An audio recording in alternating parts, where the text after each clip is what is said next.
Subscribe कीजिए heal with doctor YouTube channel को, साथ ही बेल आइकन भी दबाएं ताकि आप लेटेस्ट हेल्थ रिलेटेड वीडियोस सबसे पहले देख सकें। Hello everyone. आज की वीडियो में हम बात करेंगे माइग्रेन के पेन के बारे में। माइग्रेन का पेन एक थ्रॉबिंग टाइप का पेन है जिसके अंदर हमें पल्सिंग सेंसेशंस मिलती है एक तरफ हेड के, यानी वन साइडेड हेड पेन है ये। इसके अंदर क्या होता है, हमें यूजुअली वॉमिटिंग, नोजिया या फिर extreme sensitivity to light and sound रहती है। माइग्रेन का अटैक कुछ घंटों से कुछ दिनों तक रहता है और इसके अंदर हमारी डे टू डे एक्टिविटीज़ भी हैम्पर होती है। ये एक तरीके का हेडेक है जो वन साइडेड रहता है और बहुत सीवियर रहता है। इसके बाद हम बात करते हैं सिम्टम्स ऑफ माइग्रेन की।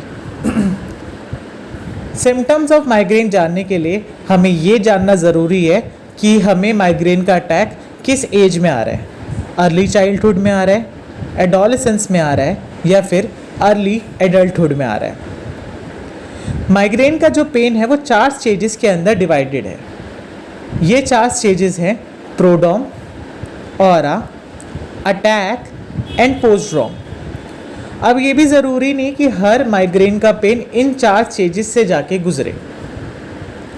सबसे पहला स्टेज होता है जो कि एक अलार्मिंग स्टेज है कि शायद हमें 1 से 2 दिन बाद माइग्रेन का अटैक हो सकता है। इसके अंदर हमें कुछ ऐसे सिम्टम्स दिखते हैं जैसे कि कॉन्स्टिपेशन, मूड चेंजेस।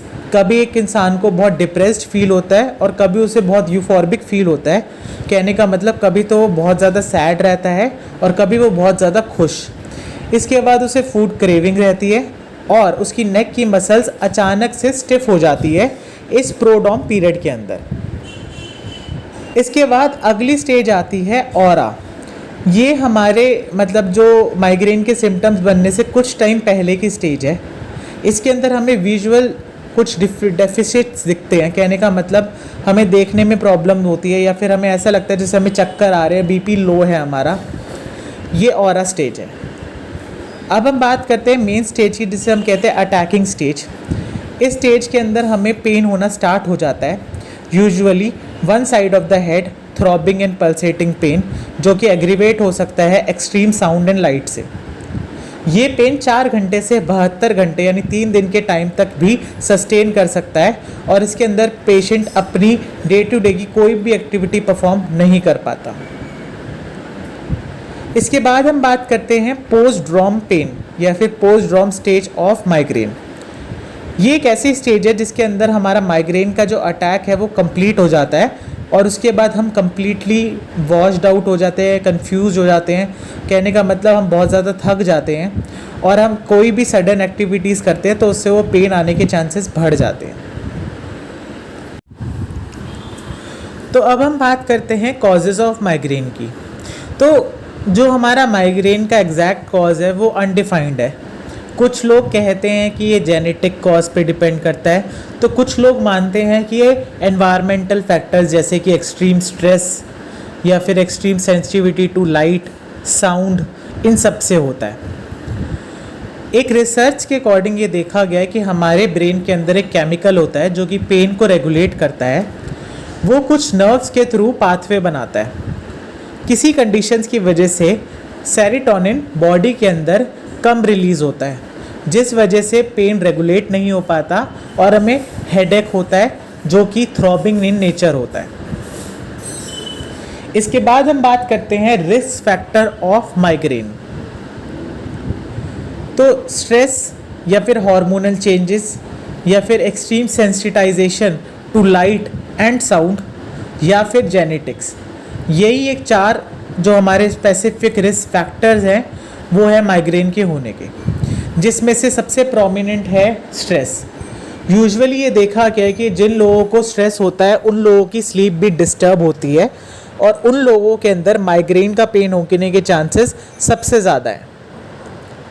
अब हम बात करते हैं डायग्नोसिस ऑफ माइग्रेन की। तो डायग्नोसिस ऑफ माइग्रेन करने के लिए सबसे पहले जो आपका डॉक्टर है या फिर जिसे हम बोलते हैं न्यूरोलॉजिस्ट, वो आपके स्पेसिफिक सिम्टम्स को देखता है।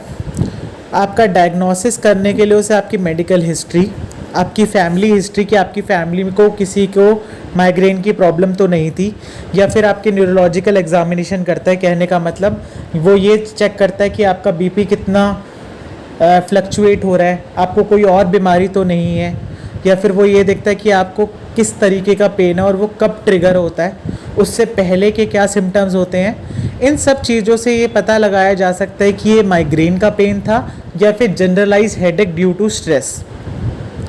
इसके बाद अगर ये सिम्टम्स हमारे को माइग्रेन की तरफ शो करते हैं तो कन्फर्मेटरी डायग्नोसिस हम करते हैं एमआरआई के थ्रू या फिर सीटी हेड।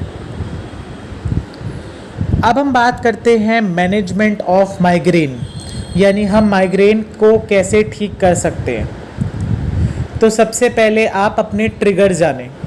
कुछ लोगों को माइग्रेन का पेन होता है एक्सट्रीम लाइट की वॉलेंट्री की वजह से, यानी कुछ लोग जब बाहर जाते हैं एक्सट्रीम सनलाइट में तो उनको सनस्ट्रोक होने की वजह से माइग्रेन का अटैक आता है। कुछ लोगों को एक्सट्रीम साउंड यानी डीजे या फिर हाई लाउड स्पीकर की साउंड से माइग्रेन का पेन ट्रिगर कर सकता है। कुछ लोगों को स्ट्रेस या फिर स्लीप डिस्टर्बेंसेस की वजह से आपका पेन ट्रिगर कर सकता है। तो अपने ट्रिगर्स को जानिए और उन ट्रिगर्स को प्रिकॉशनली प्रिवेंट करिए अपने आसपास से। इसके बाद एक माइग्रेन डायरी मेंटेन करें कि आपको कब माइग्रेन का पेन हुआ था और इसके अंदर आपको किस तरीके के सिम्टम्स देखने को मिले थे और वो माइग्रेन का दिन कितने दिनों बाद आया। इसके बाद हम एक्सरसाइज अगर रेगुलर करें, अपनी एरोबिक स्ट्रेंथनिंग को अच्छा रखें तो भी हमें माइग्रेन का अटैक कम आता है। कुछ लोग ड्रिंक करते हैं या फिर स्मोक करते हैं, तो अगर वो क्विट कर दें ये सब चीज़ें तो ये देखा गया है कि टोबैको के नॉन इंडक्शन से माइग्रेन का पेन कम हो जाता है।